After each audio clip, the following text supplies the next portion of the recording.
नमस्कार। आपका अखबार के इस अंक में आपका स्वागत है। मैं हूं प्रदीप सिंह। कोई भी परिवर्तन हो वो अपने साथ एक चीज़ ज़रूर लाता है। परिवर्तन अच्छा होगा बुरा होगा ये तो बाद में पता चलता है, उस समय पता नहीं चलता। और वो सबसे ज़रूरी चीज़ है या सबसे आवश्यक उसका जो तत्व है वो है अनिश्चितता। परिवर्तन के साथ अनिश्चितता ना आए ऐसा संभव होता नहीं। भारतीय जनता पार्टी भी उसी दौर से गुजर रही है। भारतीय जनता पार्टी ने अपने राष्ट्रीय अध्यक्ष के लिए चुना है नितिन नवीन को। अभी तकनीकी रूप से वो कार्यकारी अध्यक्ष हैं, जनवरी में पूर्णकालिक अध्यक्ष बन जाएंगे। अब अध्यक्ष मिल गया, इतनी लंबी तलाश के बाद। पता नहीं तलाश हो भी रही थी कि नहीं, कि पहले से तय था, ये किसी को मालूम नहीं है। लेकिन ये है कि अध्यक्ष मिल गया है पार्टी को। नितिन नवीन की उम्र है 45 साल सिर्फ। और भारतीय जनता पार्टी में जिनको आप थोड़ा भी वरिष्ठ मानते होंगे नेता के रूप में, वो सब उनसे ज़्यादा उम्र के हैं।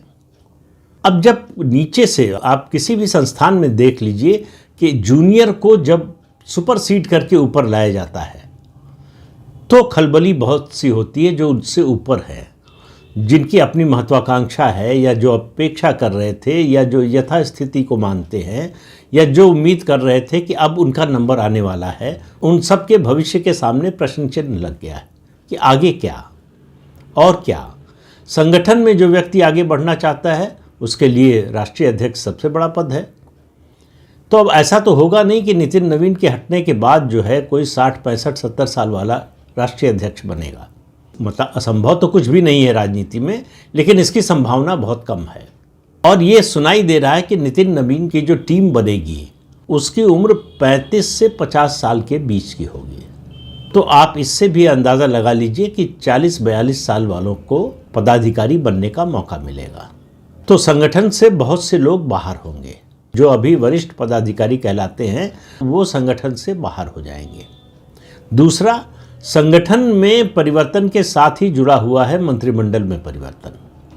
मंत्रिमंडल का जून 2024 में गठन हुआ था, 1.5 साल हो गया है। एक रिशफल की ज़रूरत महसूस की जा रही है। अब वो जुड़ा हुआ है संगठन में परिवर्तन के साथ कि संगठन से जो लोग निकलेंगे उनमें से कुछ लोग सरकार में समायोजित हो सकते हैं। अब वो कौन लोग होंगे इसके बारे में तो किसी को पता भी नहीं है, अनुमान भी नहीं लगाना चाहिए। लेकिन फिर सवाल उठेगा कि मंत्रिमंडल से जो बाहर होंगे उनका क्या। तो राजनीति में अस्थिरता सबसे बुरी चीज़ होती है।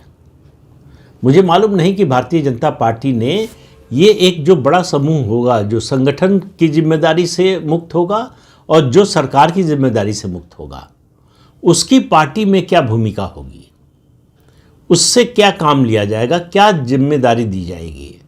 अगर कोई जिम्मेदारी नहीं दी जाती है, क्योंकि आपके पास देने के लिए जो पद हैं वो सीमित हैं और जो इच्छा रखने वाले हैं या जो अपने को डिजर्विंग मानते हैं उनकी संख्या बहुत ज़्यादा है। क्योंकि जैसे ही आप नए लोगों को संगठन और सरकार में लाएंगे, पुराने लोगों के सामने अपने भविष्य को लेकर चिंता तो होना बड़ा स्वाभाविक है।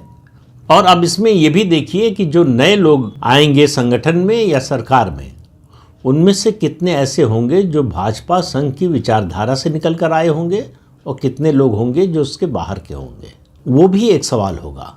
तो भाजपा का अंदरूनी संघर्ष बढ़ सकता है। मैं ये नहीं कह रहा हूँ कि बढ़ जाएगा।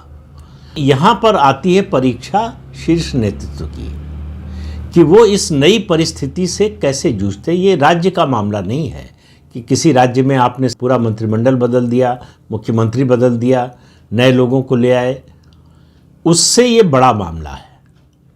और आप इस तरह से जब बदलाव करते हैं तो आप एक अंतर्निहित अस्थिरता को स्थापित कर देते हैं। जो आज बनेंगे, मतलब आज से मेरा मतलब है जनवरी में, फरवरी में, हाँ ये भी एक चर्चा है कि कब होगा ये संगठन में जो परिवर्तन होना है और मंत्रिमंडल में जो होना है। कुछ लोगों का कहना है कि जब पूर्ण रूप से अध्यक्ष बनेंगे नितिन नवीन जनवरी में, मकर संक्रांति के बाद किसी भी समय, उस समय हो जाएगा।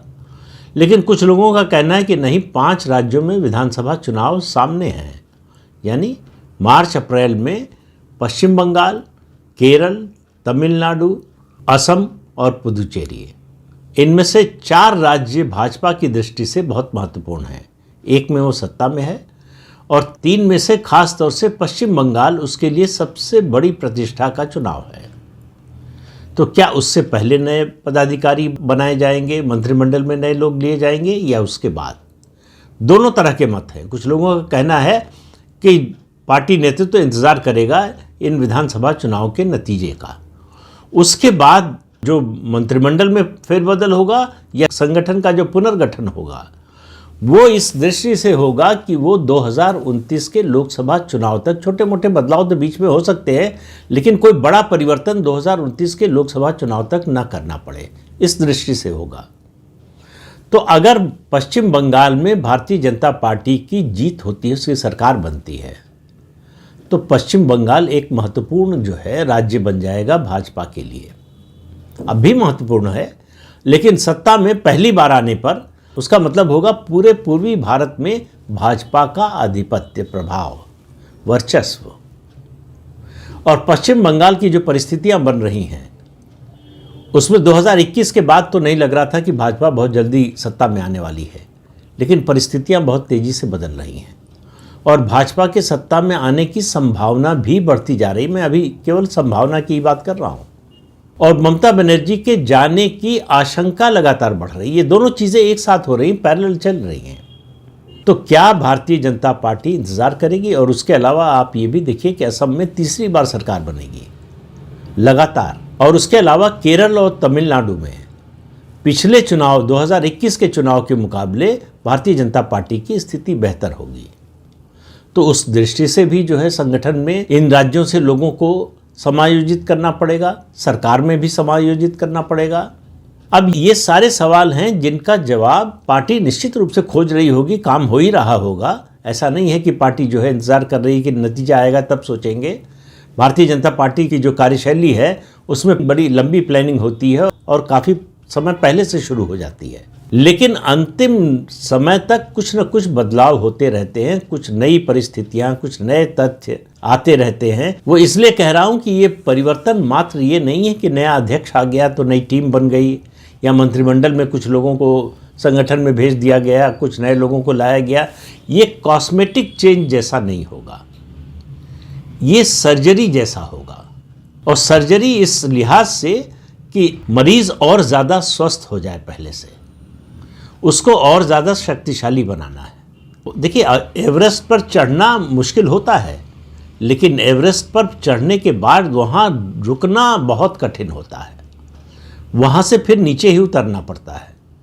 तो भारतीय जनता पार्टी, आप देखें, उस भौगोलिक विस्तार की बात करें, सामाजिक विस्तार की बात करें, तो लगभग एवरेस्ट की ओर पहुँचने वाली है, एवरेस्ट की चोटी के बहुत करीब आ गई है। उसके बाद क्या? ये एवरेस्ट की चोटी पर पहुंचने से भी बड़ा सवाल है, और उसकी तैयारी चोटी पर पहुंचने से पहले नहीं होगी तो उसके बाद आप नहीं कर पाएंगे। तो ये परिवर्तन जो संगठन में होना है और जो सरकार में होना है, मुझे पूरा यकीन है कि इसकी एक्सरसाइज लंबे समय से चल रही होगी और इसमें व्यक्तियों की पहचान की जा रही होगी कि कौन किस काम के लिए, किस पद के लिए, किस जिम्मेदारी के लिए उपयोगी है ज़्यादा। ये परिवर्तन में इस बात का ध्यान खास तौर से रखा जाएगा, ऐसा कहा जा रहा है कि कौन संगठन के लिए और सरकार के लिए जहाँ भी जिम्मेदारी मिलती है कितना उपयोगी है, वो कितना कंट्रीब्यूट कर सकता है। इसके लिए उसकी पास्ट परफॉर्मेंस देखी जाएगी और उसका पोटेंशियल कि क्या हासिल कर सकता है, उसमें संभावना क्या है। इन दोनों चीज़ों के आधार पर, और ये कोई जो है कंप्यूटर नहीं तय करेगा, लोग तय करेंगे, मनुष्य तय करेंगे, तो उसमें पर्सनल बायस का होना लाजमी है। और जैसे ही पर्सनल बायस आता है, निजी पसंद नापसंद आती है, वो असंतोष को जन्म देती है। जब आप अपनी निजी पसंद के आधार पर किसी डिजर्विंग या मेरिट वाले को डिस्कार्ड करते हैं और अपनी निजी पसंद वाले को, निजी पसंद से मेरा मतलब है, मैं केवल राजनीतिक दलों की बात नहीं कर रहा हूँ, सभी संगठनों की बात कर रहा हूँ, उसमें यह होता है कि आपको भरोसा ज़्यादा होता है उस व्यक्ति पर, उस व्यक्ति के बारे में आप जानते ज़्यादा हैं। जिस व्यक्ति को आप डिस्कार्ड कर रहे हैं, जिसका तिरस्कार कर रहे हैं, उसके बारे में आपकी जानकारी कम होती है ज़्यादातर मामलों में। सभी मामलों में नहीं कह सकते, ज़्यादातर मामलों में। तो सवाल ये है कि ऐसे लोग जिनको लगता है कि हमको होना चाहिए यहाँ पर और वहाँ नहीं पहुँचेंगे और ये उनको लग जाएगा कि अब इसकी संभावना भी नहीं है, उनका क्या रुख होगा। हमने देखा है सेना में भी, हमने देखा है न्यायपालिका में भी कि अगर किसी जूनियर ऑफिसर को या जूनियर जज को सुपरसीड करके ऊपर बिठा दिया जाता है तो नीचे वाले उसके जो सीनियर हैं उनमें से ज़्यादातर लोग इस्तीफ़ा दे देते हैं। लेफ्टिनेंट जनरल एस के सिन्हा थे, उनको जब आर्मी चीफ नहीं बनाया गया, सुपरसीड किया गया तो इस्तीफ़ा दे दिया। सुप्रीम कोर्ट के 3 जजेस ने इस्तीफ़ा दिया जब जस्टिस एन रे को उनको सुपरसीड करके चीफ जस्टिस ऑफ इंडिया बनाया गया। तो इस तरह की घटनाएं जीवन के सभी क्षेत्रों में होती हैं। राजनीति में कोई इस्तीफा नहीं देता है, राजनीति कोई छोड़ता नहीं है, लेकिन वो ज़्यादा खतरनाक स्थिति होती है क्योंकि वो बना तो रहता है उस सिस्टम में, लेकिन सिस्टम में उसकी रुचि खत्म हो जाती है, उसका इंटरेस्ट खत्म हो जाता है, उसके सामने कोई लक्ष्य नहीं रह जाता, उसकी महत्वाकांक्षा उसे लगता है उसका दमन कर दिया गया है। तो अभी हम लोग पिछले 1-1.5 साल से जिन नामों की चर्चा कर रहे थे कि ये राष्ट्रीय अध्यक्ष हो सकते हैं, अब तो तय हो गया कि उनमें से कोई नहीं हो रहा है। नितिन नवीन का नाम चर्चा में कभी नहीं था। तो जितने नाम चर्चा में थे, अब आप उनकी महत्वाकांक्षा के बारे में सोचिए, उनकी सोच के बारे में सोचिए कि उनको लग रहा था कि हमारा नंबर आ सकता है। उनमें से किसी को ये नहीं मालूम था कि हम बन जाएंगे, कोई इस बारे में दावा नहीं कर सकता था, आश्वस्त भी नहीं था। लेकिन जिन नामों की चर्चा हो रही थी उसके अलावा बहुत से नाम थे जिनको लग रहा था कि हमें मिले तो हम परफॉर्म करके दिखा सकते हैं, हमें अवसर मिलना चाहिए। इसमें ऐसे लोग भी थे जो पदाधिकारी के रूप में परफॉर्म कर चुके थे, उनको उम्मीद थी कि अब बदलाव हो रहा है, बड़ा बदलाव हो रहा है और बड़ी देरी के बाद हो रहा है तो हमारा नंबर लग सकता है। इसमें ऐसे लोग थे जो राष्ट्रीय नेतृत्व में किसी के करीब थे या ऐसे लोग जो संघ के वरिष्ठ पदाधिकारियों के करीबी थे। उन सब की महत्वाकांक्षा थी, उनको लग रहा था संघ उनकी सिफारिश करेगा, संघ किसी व्यक्ति की सिफारिश करता नहीं। ये ज़रूर है कि जब उसे लगता है कि ये ठीक नहीं है तो कि उसका विरोध भी कहना, शब्द इस्तेमाल करना ठीक नहीं होगा, वो उस पर अपनी असहमति जाहिर करता है कि ये नहीं होना चाहिए। इस मामले में भी चर्चा ये चल रही थी कि संघ और भाजपा में गतिरोध हो गया है।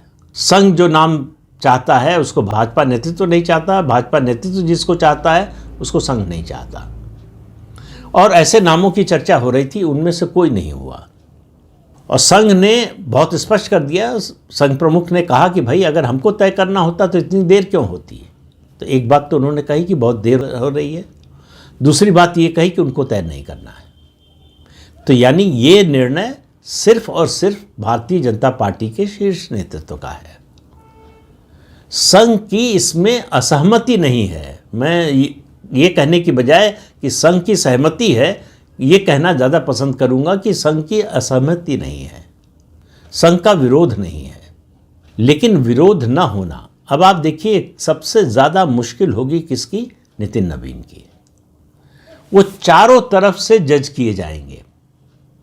जिन लोगों को सुपरसीड किया है वो जज करेंगे, जिन लोगों ने बनाया है वो तो करते ही रहेंगे। उनकी नज़र हमेशा रहेगी कि भाई हमने आपको बनाया है, ये हमारी जो चयन की क्षमता है उस पर भी सवाल है, तो उसकी भी परीक्षा है। और पूरा संघ परिवार देखेगा कि भाजपा ने जो फैसला किया है, अब केवल 2 फैसलों की तुलना कर लें तो इससे बात थोड़ा सा और समझने में आसानी होगी कि संघ ने एक फैसला किया था। वैसे संघ ने कई फैसले किए हैं, लेकिन अध्यक्ष के बारे में एक फैसले का जिक्र करूंगा। संघ ने नितिन गडकरी को, ये इत्तेफाक की बात है कि संघ और भाजपा के शीर्ष नेतृत्व ने 2 अध्यक्षों का जो फैसला किया, दोनों का पहला नाम नितिन है। संघ ने नितिन गडकरी का फैसला किया था भाजपा की राय को दरकिनार करके। भाजपा की कोई सुनवाई नहीं होती, जितने वरिष्ठ नेता थे उन सबको सुपरसीड किया गया था, लेकिन वो सब लोग संघ के अनुशासन से निकल कर आए थे। इसलिए किसी ने बहुत बड़ा असहयोग किया हो, सार्वजनिक रूप से असहयोग किया हो नितिन गडकरी का, ऐसा भी नहीं था। लेकिन एक चीज़ नितिन गडकरी के मन में जो आ गई थी कि हमको सीधे संघ ने अपॉइंट किया है, तो हमारी शक्ति वहाँ से आती है। उस समय भारतीय जनता पार्टी का शीर्ष नेतृत्व बहुत अच्छी हालत में नहीं था, बल्कि कहूँगा बहुत खराब हालत में था। अटल जी एक तरह से सक्रिय राजनीति से रिटायर हो चुके थे और लाल कृष्ण आडवाणी नंबर 2 के नेता थे, लेकिन जिन्ना प्रकरण के बाद उनकी राजनीति मेरा मानना है कि एक तरह से ख़त्म हो गई थी। अगर उस समय वो रिटायरमेंट की घोषणा कर देते तो शायद उनका कद आज जो छोटा कर दिया गया वो और बड़ा होता, लेकिन अब वो बात बीत चुकी है। तो लाल कृष्ण आडवाणी की उस समय कोई सुनवाई नहीं थी, उनके कहने से कोई फर्क नहीं पड़ने वाला था। तो भाजपा में शीर्ष नेतृत्व के स्तर पर एक वैक्यूम था जिसको भरने की कोशिश संघ ने की। संघ ने इनिशिएटिव लिया और भाजपा के राष्ट्रीय अध्यक्ष का फैसला किया। इस बार उल्टा हुआ है।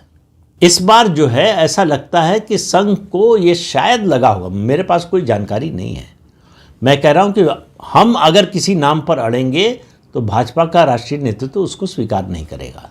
अच्छा ये है कि इस पचड़े में पड़ो ही नहीं, पार्टी का मामला है, पार्टी को तय करने दो। अगर कोई ऐसे व्यक्ति को लाने की कोशिश होगी जिसके बारे में संघ को लगेगा कि ये हमारी विचारधारा के अनुकूल नहीं है, तब संघ हस्तक्षेप शायद करता। लेकिन नितिन नवीन के बारे में ऐसा है नहीं, वो संघ की पृष्ठभूमि से आए हैं, उनका परिवार संघ की पृष्ठभूमि का है, इसलिए इस बार संघ ने अपने हाथ पीछे खींच लिए और छोड़ दिया सब भारतीय जनता पार्टी पर। हालांकि 2024 के लोकसभा चुनाव के बाद लग रहा था कि अब ऐसा होगा नहीं, पहले से ज़्यादा असर्ट करेगा, संघ का हस्तक्षेप भाजपा में बढ़ जाएगा, लेकिन ठीक उल्टा हुआ है। अब भाजपा पर पूरी तरह से जो प्रभुत्व है, जो वर्चस्व है, वो भाजपा के राष्ट्रीय नेतृत्व का है। भाजपा में और केंद्रीय मंत्रिमंडल में जो भी फेरबदल होगा उसका फैसला सिर्फ और सिर्फ भाजपा का राष्ट्रीय नेतृत्व करेगा। फिर कह रहा हूं कि ये परिवर्तन की जो प्रक्रिया है ये कई बार बड़ी खतरनाक भी होती है। जो अच्छा होना है वो भविष्य में होना है और जो नुकसान होना है वो वर्तमान में होना है।